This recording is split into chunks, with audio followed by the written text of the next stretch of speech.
to true crime with strategic eyes. Strategic back again. All right, guys, real quick housekeeping stuff. We got a very, very, very important show to share with you guys today. This one was brought to my attention by Ashley Banfield, which sent me down the rabbit hole to kind of figure out what's going on with this case. This is a horrific case, and the young man that you see behind you, or behind me rather, is a absolute monster. He is, quite often I am a firm believer that young people have the ability to change. Their brains have not fully formed yet. We can rehabilitate them. We can reintegrate them back into society. I think this young man, Jesse, what is his name? Whew. Oh, Lord have mercy. What is this kid's name? Let me pull this up real quick. Jesse Mack Butler. It's right there, right in front of me. I feel this might be the exception. 100%. I don't think that this kid can be rehabilitated. We might have to put this kid somewhere for the safety of all of our children, because he's only going to grow up and become even more dangerous. But what is the housekeeping? The housekeeping, real quick, is we have some work being done on the house, some mandatory work that needed to be done. We had a backsliding door that was not locking. It was very old. It was very drafty. It was finally time to change it. We saved our money up. Took us a little bit of a while because we're not rich people. And we finally was able to purchase a new back door, and now we're getting it installed. There's going to be a lot of banging and a lot of noise in the background. I've tried my best to adjust my mic that it doesn't pick that up. My adjustments may work, and this whole conversation is for naught because you don't hear anything.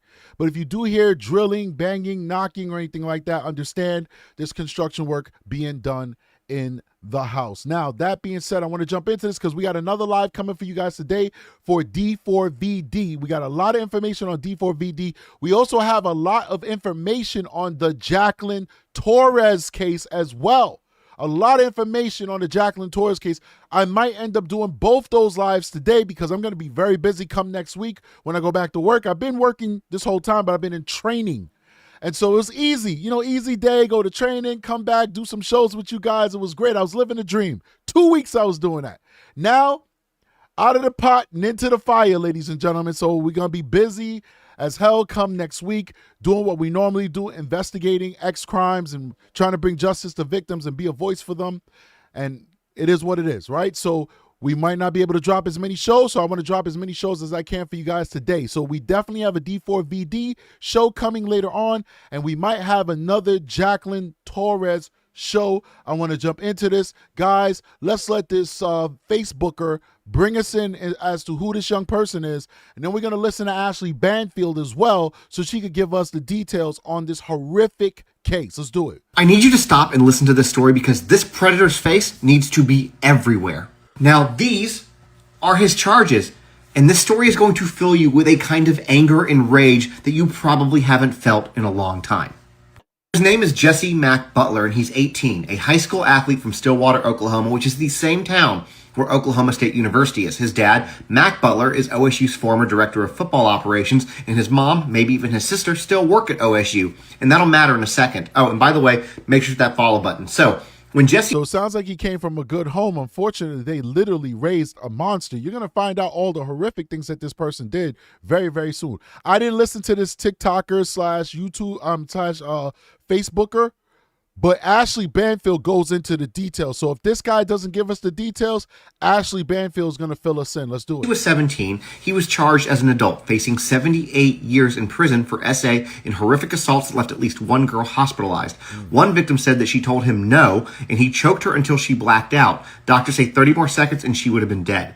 When she came to, he did it again because he wanted to record it on his phone. So he pled guilty, admitting what he did, and he was set to spend decades behind bars. But then, Judge Susan Worthington comes along, a woman with deep ties to OSU and its athletic community. She stepped in and reclassified him as a youth. Wait, doesn't she look like the Supreme Court Justice lady? What was that? What's that lady's name? She looks just like the Supreme Court Justice lady. I'm going to go ahead and get the picture right now. Offender, and that single move wiped out the entire adult conviction and the 78-year sentence that came along with it.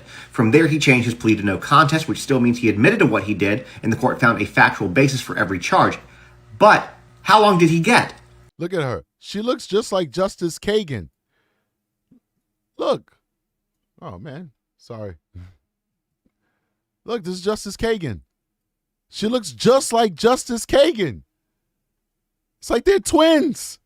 They're doppelgangers. That's crazy. I'm sorry to stop the show for that, but they look just alike. She's a judge. Justice Kagan on the Supreme Court is a judge. They look exactly alike. That's crazy. Well, it certainly wasn't They even got the same hair. That's crazy. 78 years. He got 150 hours of community service. Along with it came a curfew, counseling, and supervision by the Office of Juvenile Affairs until his 19th birthday, which is less than a year away. Wow. After that, the state's jurisdiction ends, and his record gets expunged. No SO list. Understand that. He could go do any job he wants. He could go be a police officer if he wants. He could go work in a women's domestic violence shelter if he wanted. He could go be a social worker for children. He could do anything he wants. The record is, when they say the record is expunged, that means it's destroyed. It's gone. It's gone. He can act like it never happened. If he goes for a job and say, have you ever been arrested? He says, no, I have not been arrested. Never been arrested. Never in my life. He could lie about it. Unbelievable. His psychological evaluation and rehabilitation plan are sealed, so the public can't even see why the court thought he deserved to walk free. And according to people close to the case, he's still messaging girls, asking if they're single, asking to hook up, while he is still enrolled, at least virtually, at Stillwater High School. Meanwhile, his victims live with the trauma the court can't erase. This is what happens when power protects privilege. Someone can admit everything, face nearly 8 decades, and walk out with community service, all because of who he's connected to and a plea deal. If that doesn't make you furious or beyond furious, it should, because this isn't justice, it is permission. He will offend again, probably next year at college where he has alcohol to help ply his victims. So here's my call to action. Share this story. Share his face. Let every woman in that community, every girl on campus know exactly who he is. And if you want to help stop this from happening again, there's a petition in my bio. Sign it, share it, and speak up. Because until we fix this system, there will always be another Jesse Mack Butler walking free while his victims pay the price. As always, drop your thoughts in the comments on how this makes you feel. And of course, make sure to hit that follow button. Wow, this is crazy. Let's listen to Ashley Banfield, man. Look at the neck of this girl. He choked this girl so bad, she had to get surgery. She had to get surgery. And the doctor said 30 more seconds, she'd have been gone. It's not so much that this guy is a ex-predator, sex predator. He's violent. Part of what turns him on is the violence that accompanies that type of violation. You have some dudes that just want the control over the body and they want to force the body to do things that it doesn't want to do. And then you have violent ones like him, like Stephen Stearns, the ones that take your life while in the process of taking your dignity. He's the worst of the worst. I mean, I hate to say that there's levels to this, but if you're gone, then it's all over. You could heal. You could learn to cope. You could take the trauma and turn it into something positive by helping other people and trying to protect other people. But once you're gone, you're gone. There's nothing to it. The life ceased to exist. He's the worst of the worst because he's on that road of violence that's going to result in somebody losing their life. He's an imminent danger to everyone out there in society. Listen to this. 3 charges of rape by instrumentation, and you'll have to use your imagination about what that means. But yeah, it is literal.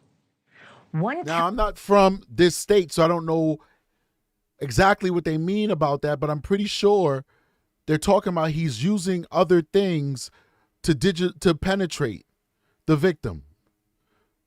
Whatever that may be. You use your imagination, you fill in the blanks. He used something other than his body or his appendages to penetrate the victim. Deeply humiliating. Deeply humiliating to a victim. Oftentimes with these guys, they're not taking something small. They're taking the biggest things that they could find because that's part of the predilection of what turns them on. So it's deeply humiliating and also dangerous for the victim. Let's keep going. Count of sexual battery. 1 count of forcible oral sodomy. 2 counts of domestic assault and battery by strangulation. Now, when they say forcible oral sodomy, a lot of people may get a little confused. This is old school type of laws they still have on the books. In New York, we changed our laws. First of all, we didn't use the word sodomy anymore. It started off as sodomy in New York. Then we changed it to Criminal Sex Act because sodomy was viewed as anti-LGBTQIA. It was Criminal Sex Act for decades, and then they just changed it to the rape is rape law, which means that it doesn't matter whether it's in orally or anally, it's considered the R word, period. And I think that was an amazing thing that New York State Legislature did, because as an ex-crimes investigator, I'm getting these cases and I'm like, why are we differentiating between the mouth and the anus and the vagina? It's all the same thing. This person who's sitting before me is deeply, deeply traumatized and violated. It doesn't matter where the person put it. The fact that they put it all should be the same crime. So New York recognized that. And they changed the law, and therefore it doesn't matter where you put it in New York.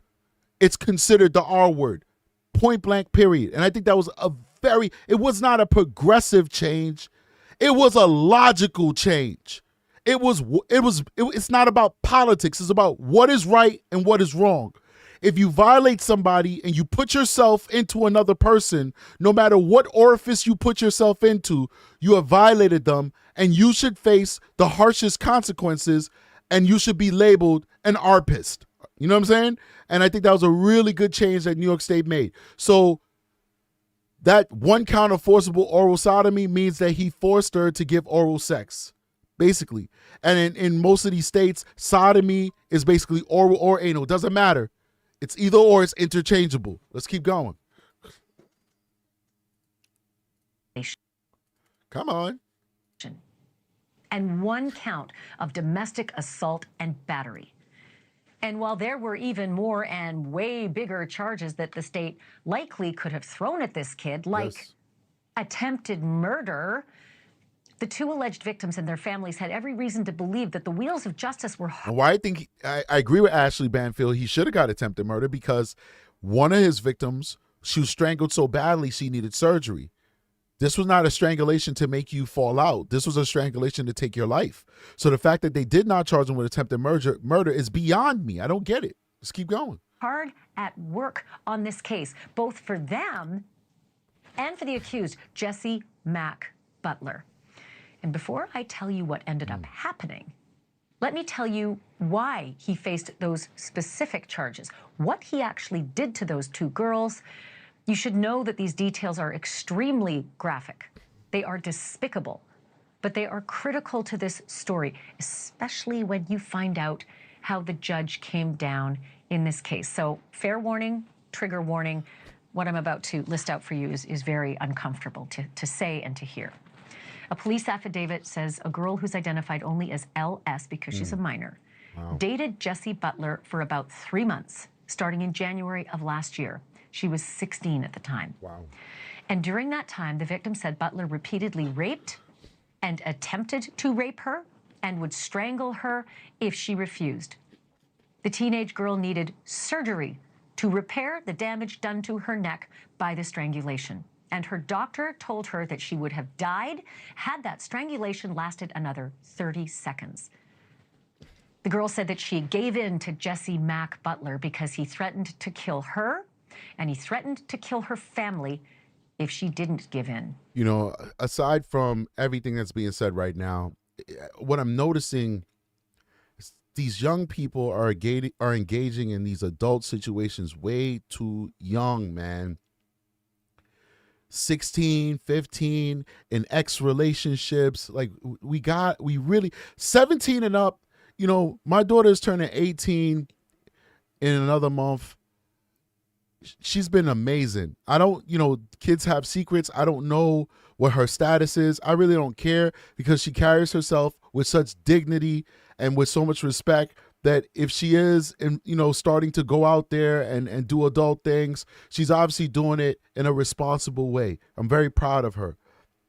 I'm at the point where my brain has flipped, where it's like, this stuff needs to start happening soon because she's becoming an adult. She needs to be properly socialized and not be able to be taken care of, be taken advantage of. But I have a younger daughter. Leave my kids alone. All these nasty little boys out there, Leave my babies alone, man. Like, these kids are getting into these things at too much of a young age.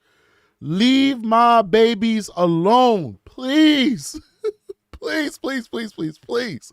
I don't understand how these kids are surviving and how they're getting educations and how they're preparing for their future when they're being bombarded with such adult situations. Like, how do you focus? How do you focus, man? Like, this is crazy, man. I don't know, man. This is just crazy. Leave my babies alone. A separate affidavit says in March of last year, Butler took up with another 16-year-old girl identified only as KS. And that relationship lasted 6 months. But this teenager also said that Butler was aggressive and violent with her and says she went along with all the unwanted sex to avoid being hurt further. You see that? This victim also said that one time when she did refuse, Butler strangled her too.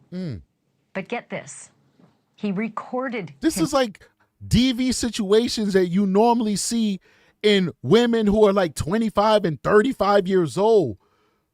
And you got a 16-year-old going through it. This is bananas, man. And where's this guy learning this stuff from? Like, who is he modeling this from?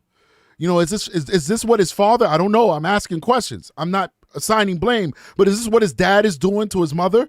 Is this what he sees at home? Like, what made him wake up and say, let me try this to see if it turns me on? Like, who thinks like that? This is crazy. Himself strangling her until she passed out. Wow. And lest you think this might be just a he said, she said, police later found that video on Jesse Mack Butler's phone. Wow. So that's what we call evidence. Jesse Butler pleaded not guilty to everything, as was his right off the bat. But in the coming months, for reasons that I will not pretend tonight to understand, the DA's office struck a deal with Butler's lawyers to change his status from adult to youthful offender. The victim's family's begged the DA, please do not do that. Please, no. But in July, a judge decided to sign off on this.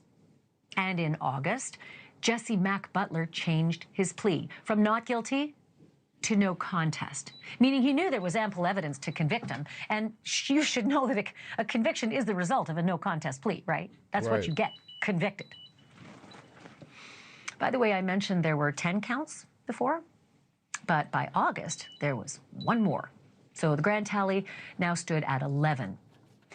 The new count was for violating a protective order, which, oh my God, he's not facing 10 felony counts and violating a protective order should have been a hell of a red flag for anybody, somebody. But the very same day that happened, Butler was sentenced to 78 years in prison, which sounds like a fitting punishment for somebody who nearly kills 2 teenage girls and rapes them repeatedly with all sorts of things. But as a youthful offender, Jesse Mack Butler was also entitled to special treatment, like a rehabilitation plan, which was drawn up by the Oklahoma Office of Juvenile Affairs. And what does this tell you guys? I talk to you guys about this all the time because I'm not just here to educate you on the law and on investigations. I'm here to advocate for you because that's what I do for a living. I tell you guys all the time, I said the greatest deception of our modern society is convincing all of you ladies, because we got a largely female audience, convincing all of you ladies that you're safe. For the majority of mankind, you could not leave the cave without a man with you because the saber-toothed tigers would get you. For the majority of mankind, you had to have a whole bunch of sons so that while you're out in your mud hut, they could protect you from these roving knights and samurais going through the countryside who just take advantage of you if you were alone. The greatest accomplishment of modern mankind is to make women feel safe. And you're not safe. You're not safe. Not even the law will protect you. Not even the law will protect you. Look at this case.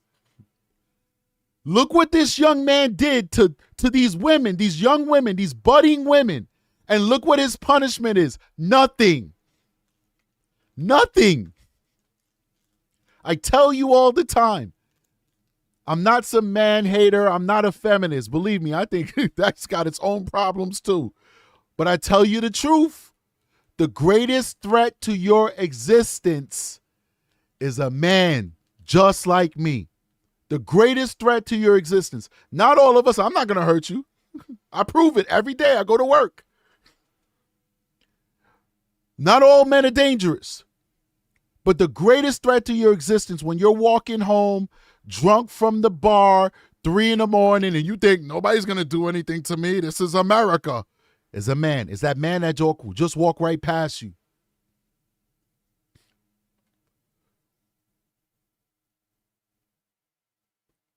You guys better start recognizing. You need to be smart. Be smart about how you move. Be smart about how you go have fun with your friends on Friday nights. Be smart about whether you should be taking that jog at 4 a.m. in a park when nobody's around. You need to be smart. You need to not be the next victim. Because even when we catch the bad guys who victimize you, even when we catch them, when guys like me do our job, there's no guarantee the law is going to protect you. The sad thing about this is we're basically guaranteeing that somebody else in the near future is going to be a victim of this young man, is going to have to carry around that trauma if they're lucky enough not to die.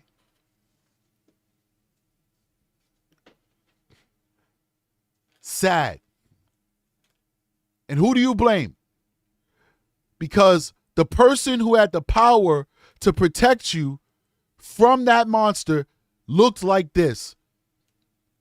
She's a woman, just like you ladies watching this show right now. She chose him over you, over your daughters, my daughters. She chose him. Look who's protecting him. It's another woman that's protecting him. This world is twisted. And you don't have to be a seasoned sex crimes detective to see it for what it is. It's twisted.